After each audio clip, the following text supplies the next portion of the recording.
결혼한 지 4년이 조금 넘었어요.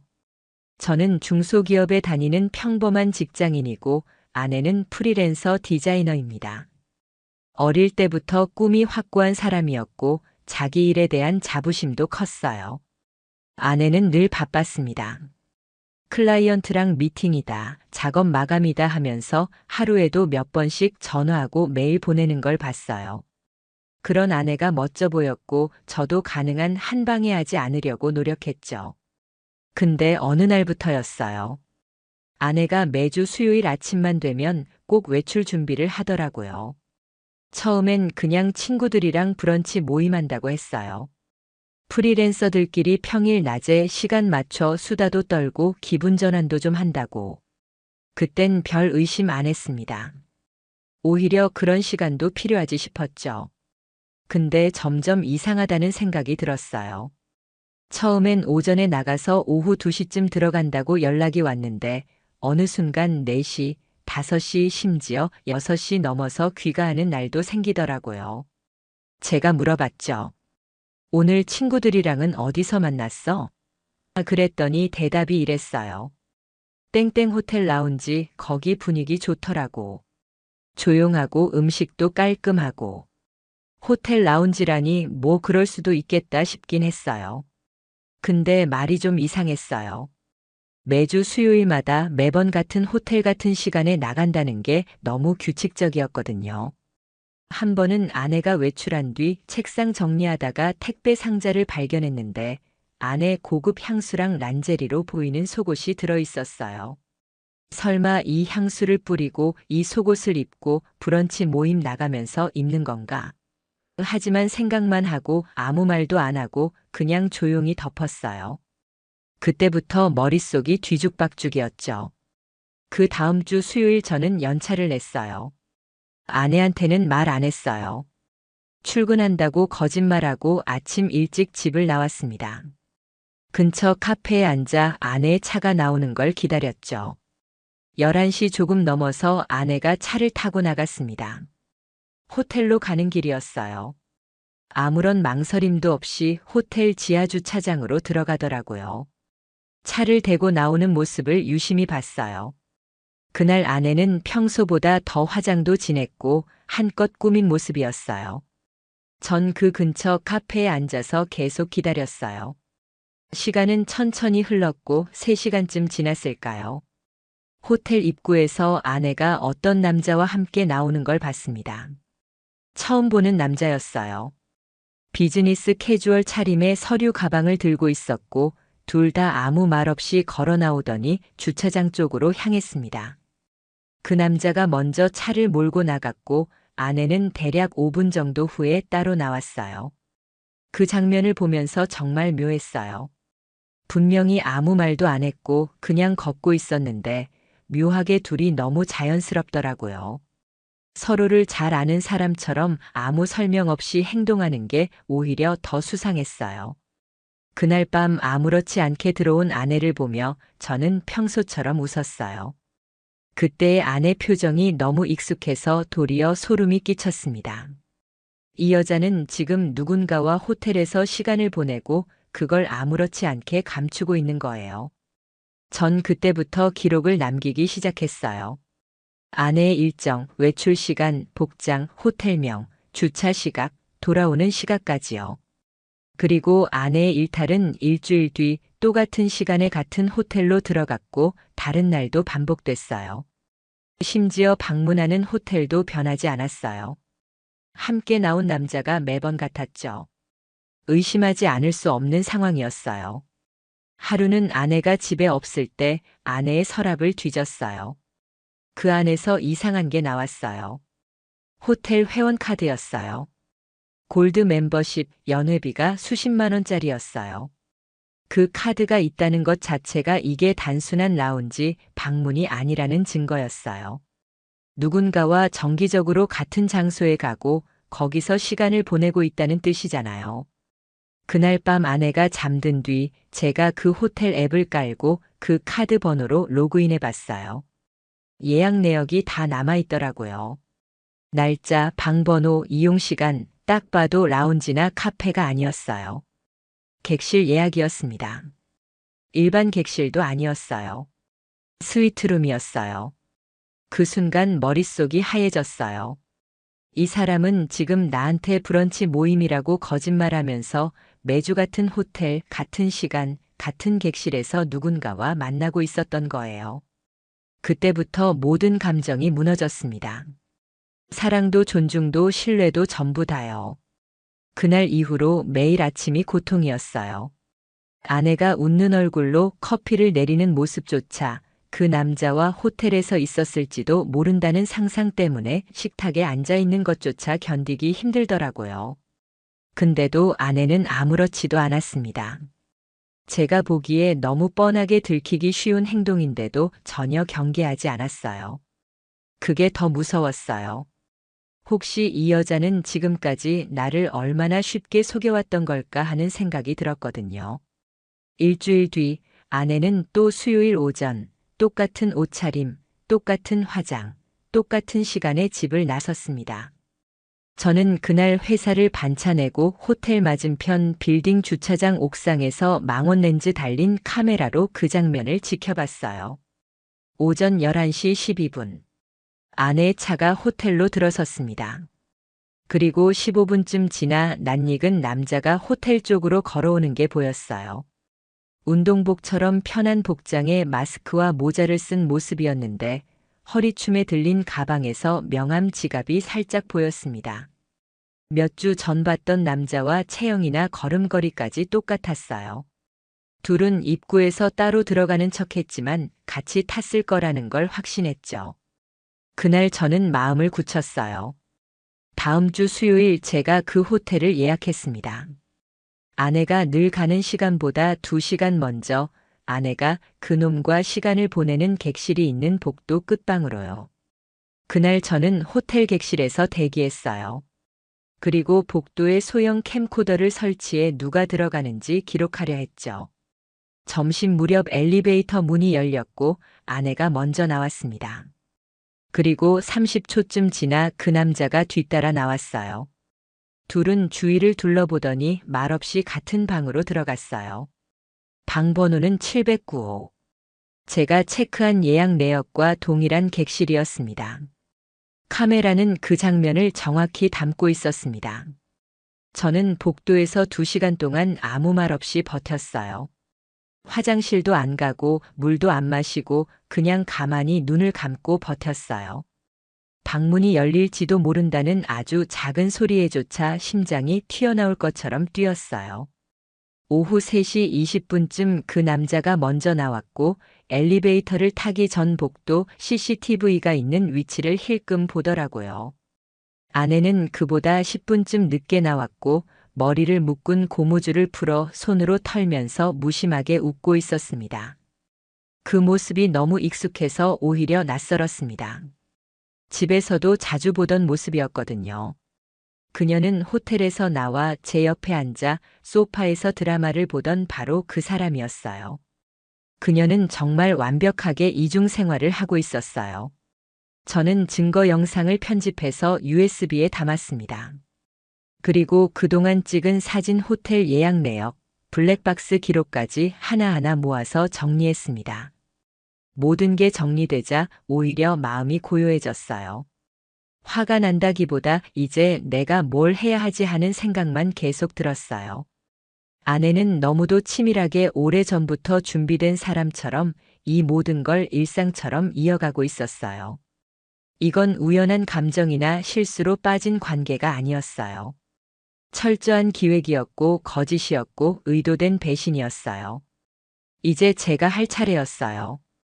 되갚아줄 시간이라는 생각이 들었어요. 그동안 나를 얼마나 쉽게 속이고 얼마나 자연스럽게 웃어왔는지 그 표정을 똑같이 그들에게 돌려주기로 했어요. 정리해둔 자료들을 보면서 터질 것만 같은 분노의 감정이 올라왔어요. 차라리 눈앞에서 폭로하고 싸우고 이혼장을 던져버리는 게 나았을지도 모르겠다는 생각이 들기도 했어요. 하지만 저는 그럴 수 없었어요. 그동안 그녀가 얼마나 완벽하게 날 속였는지를 생각하면 그런 평범한 방식으론 절대 부족하다는 생각뿐이었어요. 저는 이혼을 하기로 마음을 굳혔습니다. 하지만 그녀가 스스로 무너지게 만들고 싶었어요. 제가 겪었던 그 모멸감과 굴욕을 고스란히 돌려주고 싶었습니다. 가장 먼저 그 남자에 대한 정보를 좀 더 수집하기 시작했어요. 아내가 프리랜서 시절 진행했던 브랜드 캠페인에서 외주 대행으로 들어왔던 광고 기획사 팀장이었어요. 그의 SNS를 보면서 업무 특성상 여러 여성들과 교류가 많았어요. 그리고 그 중엔 이상하게 익숙한 사진이 있었어요. 모임 장소가 아내가 말했던 브런치 친구들 모임과 동일한 장소였고, 배경엔 호텔 라운지 특유의 조명이 찍혀 있었어요. 심지어 사진 안쪽 유리창에 아내로 보이는 여자의 옆모습이 희미하게 반사되어 있었어요. 저는 순간 등골이 서늘해졌어요. 아내는 그냥 개인적인 만남이 아니라 그 남자의 지인들과 함께 자연스럽게 교류하면서 이중 생활을 하고 있었던 거예요. 단 둘이 은밀하게 만나는 게 아니라 하나의 관계망 안에서 누구보다 자연스럽게 통합되어 있었던 거죠. 그게 더 소름이 끼쳤습니다. 그리고 그만큼 그녀가 아무 죄책감도 느끼지 않았다는 걸 뜻했어요. 이쯤 되자 저는 감정적인 폭로보다는 제 방식의 복수를 더 구체화시키기로 했어요. 우선 그들이 매주 가는 호텔의 예약 내역을 캡처한 자료를 정리했고, 그중 반복된 709호 사용 내역에 주목했어요. 일반 투숙객은 그 방을 연속해서 예약할 수 없는데, 아내는 호텔 회원권을 이용해 일찍 예약을 선점해 온 거였죠. 저는 거꾸로 그걸 이용하기로 했습니다. 그들이 사용할 예정인 날의 하루 전 같은 객실을 제 명의로 먼저 예약했습니다. 체크인은 제 이름으로 하되 그 방엔 들어가지 않았고, 대신 방 안 곳곳에 메모를 남겨뒀어요. 메모에는 이런 말이 적혀 있었어요. 매주 수요일 709호 그 패턴 참 성실했네요. 당신의 일정이 이렇게 예측 가능할 줄은 몰랐어요.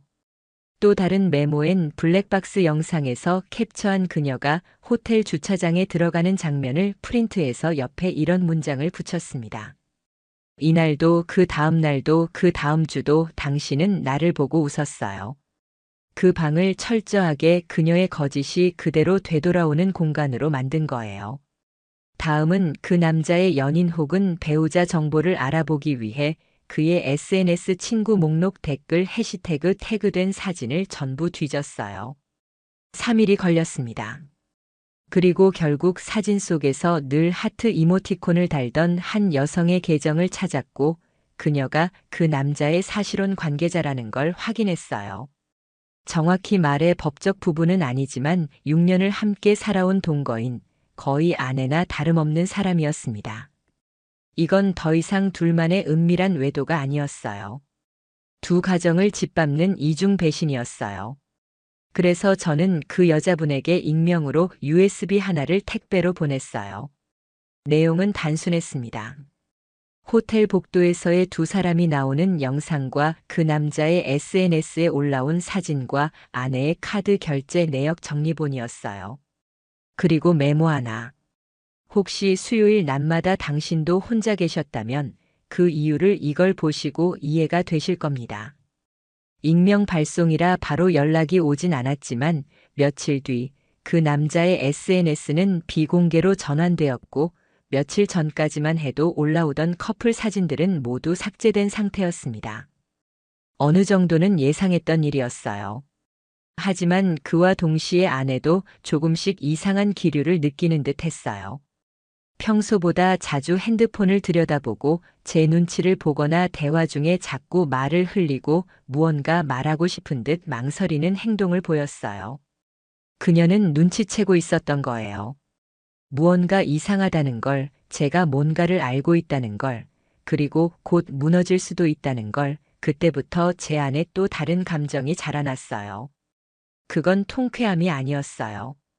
가장 사랑했던 사람을 내가 직접 무너뜨려야 한다는 비극 같은 감정이었어요. 그 주 수요일 아내는 여느 때처럼 준비를 마치고 거울 앞에서 마지막으로 립스틱을 바르더라고요. 그 모습을 보는데 이젠 혐오스럽다는 감정보다 이 여자는 지금 자기가 어떤 함정으로 들어가고 있는지 아무것도 모른다는 사실이 더 충격적이었어요. 그녀가 나가고 나서 저는 아무 말 없이 거실 소파에 앉아 있었습니다. 노트북을 켜고 USB에 담긴 증거들을 다시 한번 확인했어요. 확인할 필요는 없었지만 그날만큼은 뭔가 놓친 게 없도록 확신을 가지려고 했던 것 같아요. 그리고 1시간 후 아내에게 문자를 보냈습니다. 오늘 브런치 어땠어? 혹시 오늘도 그 방에서였니? 그 문자를 보낸 직후 전화가 왔어요.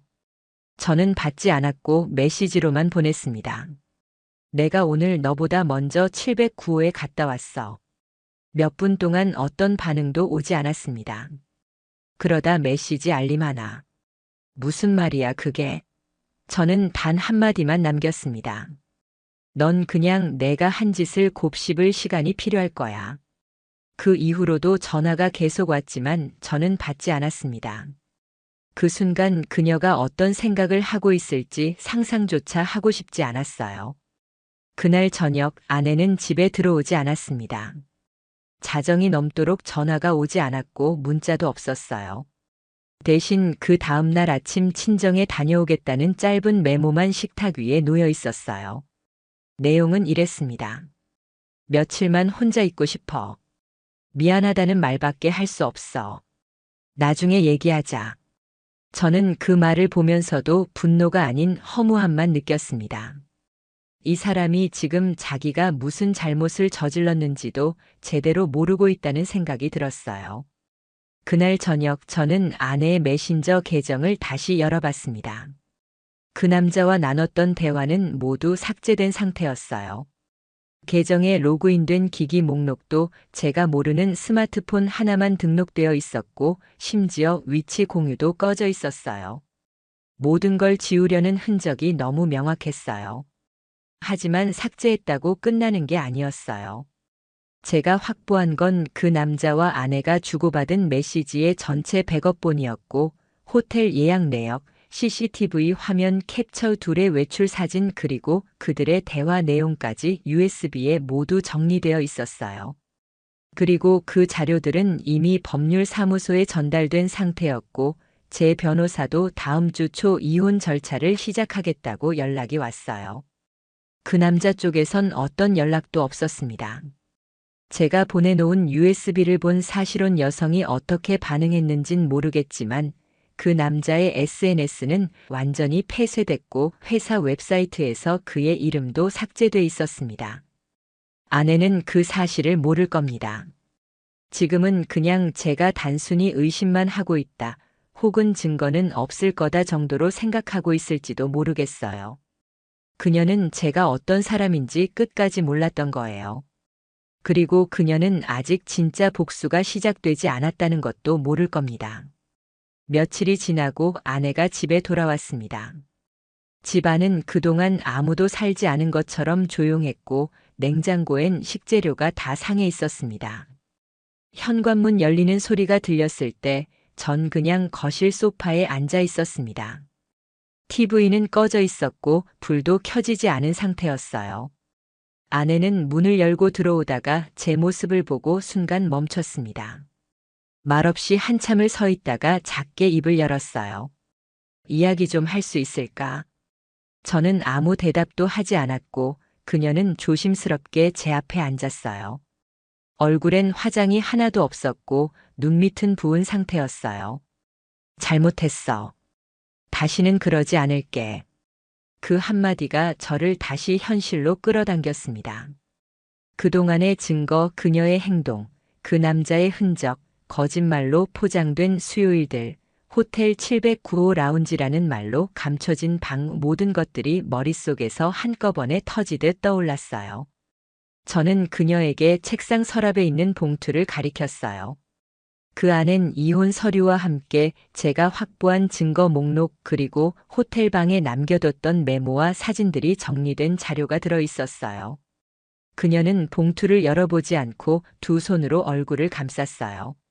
숨이 막히는 듯 작게 울기 시작했어요. 내가 얼마나 멍청했는지 알아. 근데 난 그냥 외로웠어. 그 말이 나오는 순간 전 더 이상 아무것도 듣고 싶지 않았어요. 외롭다는 말, 사랑이 식었다는 말, 나를 이해해달라는 말, 그 어떤 이유도 그녀의 행동을 정당화시킬 수 없다는 걸 이미 저는 알고 있었으니까요. 전 말없이 자리를 피했습니다. 작은 방에 들어가 문을 닫았어요. 그리고 그날 밤 그녀는 소리 없이 집을 나갔습니다. 다음 날 아침 거실엔 이혼 서류에 서명된 종이만 남겨져 있었어요. 제가 선택한 방식은 복수 같았지만 사실은 그 사람에게 자기 거짓과 배신을 스스로 마주하게 만든 것뿐이었어요. 그 남자도 결국 회사에서 징계를 받고 업계에선 퇴출됐다는 얘기를 들었어요. 그의 동거녀가 사방에 그 영상과 증거를 퍼뜨렸다는 말도 있었고요. 저는 더 이상 그 둘의 이후가 궁금하지 않았어요. 그 사람들과의 인연은 완전히 끝났으니까요.